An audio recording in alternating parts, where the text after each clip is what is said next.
It's not every day you run into a game that is just dripping with so much passion that you should probably find a mop. It's clear that a lot of love went into Hyper Light Drifter. Heart Machine Studios really put their heart into it.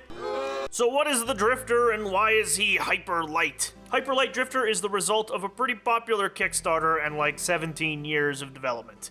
It's a top-down, high-intensity action-adventure game in which you take on the role of a drifter. Your character is suffering from a horrible terminal disease, and basically the whole point of the game is finding a cure, and you do this by finding triangles. I wonder where the inspiration for that could have possibly come from. What makes this interesting is that the game is shown to you, not told to you.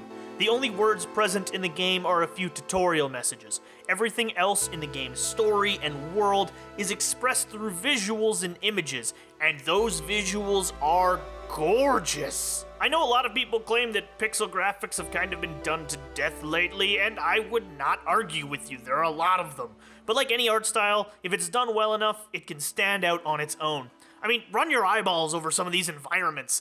That is some crispy art. Blend this art style with some utterly fantastic and on-point music and sound design, and you have one of the most engrossing worlds to come out of gaming in years.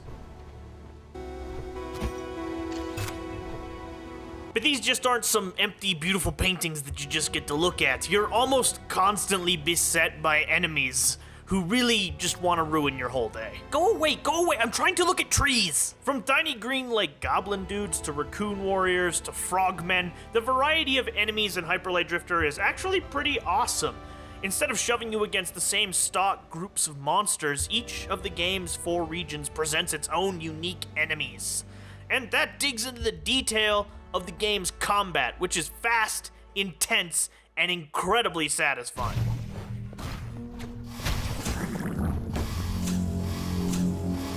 Hyper Light Drifter gives you something of a limited toolkit to deal with these enemies. By default, you have a sword attack, a gun, and a dash, which can be used to dodge enemy attacks or is used to explore the world. You can also purchase a bomb attack. There are upgrades, but generally they just add functionality to your existing abilities instead of giving you new ones. An example would be a charge-up attack for your sword, or the ability to chain dashes together. In addition, you only ever get 5 hit points, which kinda makes sense, being that you're dying. You can upgrade med kits so you can carry more and keep yourself alive longer, but your health and damage never actually increase. Your basic sword attack always hits for 1 damage. You've always got 5 hit points. This kinda speaks to the game's depth. Instead of Legend of Zelda or a Metroidvania game where you have a variety of tools for specific situations, in Hyper Light Drifter, you're given a limited set of tools which the game encourages you to master. This also means that the combat itself needs to be really deep, but it really, really is. Like, you have a 3-attack combo with your sword, with a brief half-second cooldown period afterwards where it's like the drifter is catching his breath or admiring his stabbing work.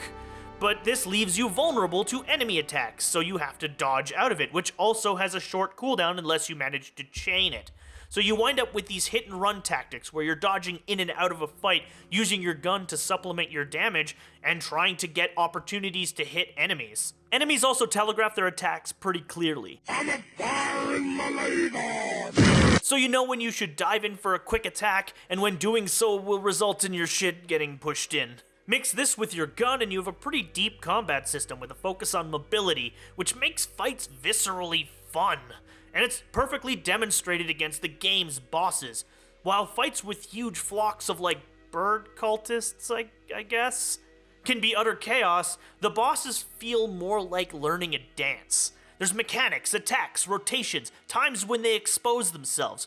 It results in an incredibly satisfying and flowing combat system where mastery of the system results in a beautifully visceral fight. I could yammer on about the combat in this game for hours, but I'm assuming you all have like jobs and lives and girlfriends or like statistically 5 to 10% boyfriends.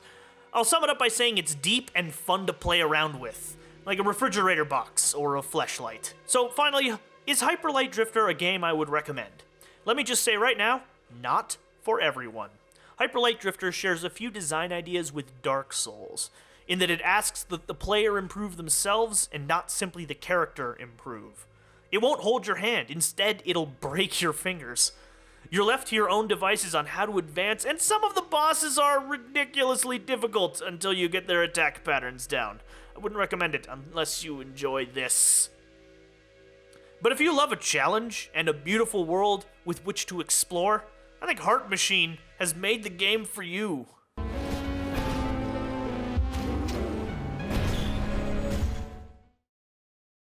Hey there, thanks very much for watching this episode of the Orange Hatter Show on Hyper Light Drifter. Really interesting and fun little game. Hopefully you've enjoyed this video. If you have, please like and subscribe. It's a bunch meaning to channel lose ability to speak sudden. Oh no! Today's episode of the Orange Hatter Show is brought to you by our sponsor, Anton Mockelin's Handmade Moccasins. They'll cover your feet. But thank you very much for watching. I hope you've enjoyed this, and you all have a great one.